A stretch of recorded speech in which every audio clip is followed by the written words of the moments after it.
Joe, the boss Masseria, the boss who started a mafia war before the mafia became organized.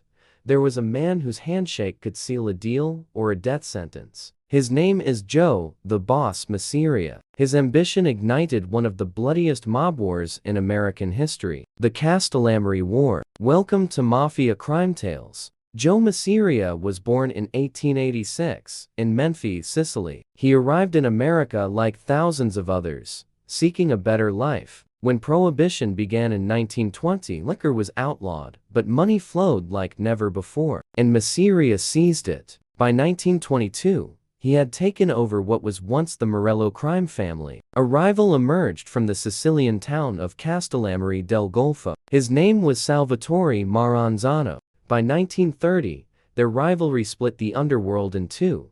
It was called the Castellammare War. 2 years of street killings and ambushes. Men vanished. Cars exploded. Bodies appeared in the river. Police found bodies almost daily. Each one a message. The message was simple: choose a side or die. Among Joe's men was a man named Charles "Lucky" Luciano. He served under Masseria, but he dreamed bigger than any boss before him. Luciano saw the future. He saw money in cooperation, not war. And he realized something the old bosses never would. To build something new, the old had to fall.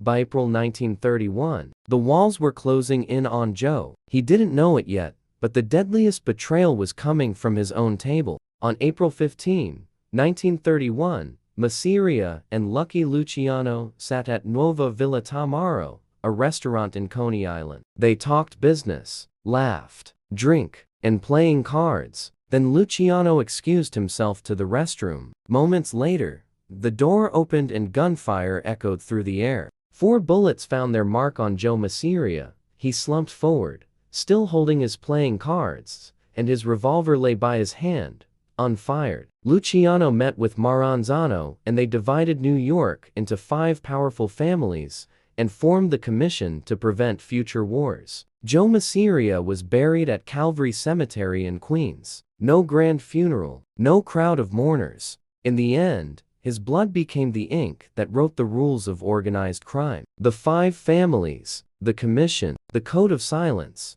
all of it came from one man's desire to rule. If you think this story ends here, you're wrong, because in the Mafia, no one really leaves. Power always finds a new face. Subscribe to Mafia Crime Tales.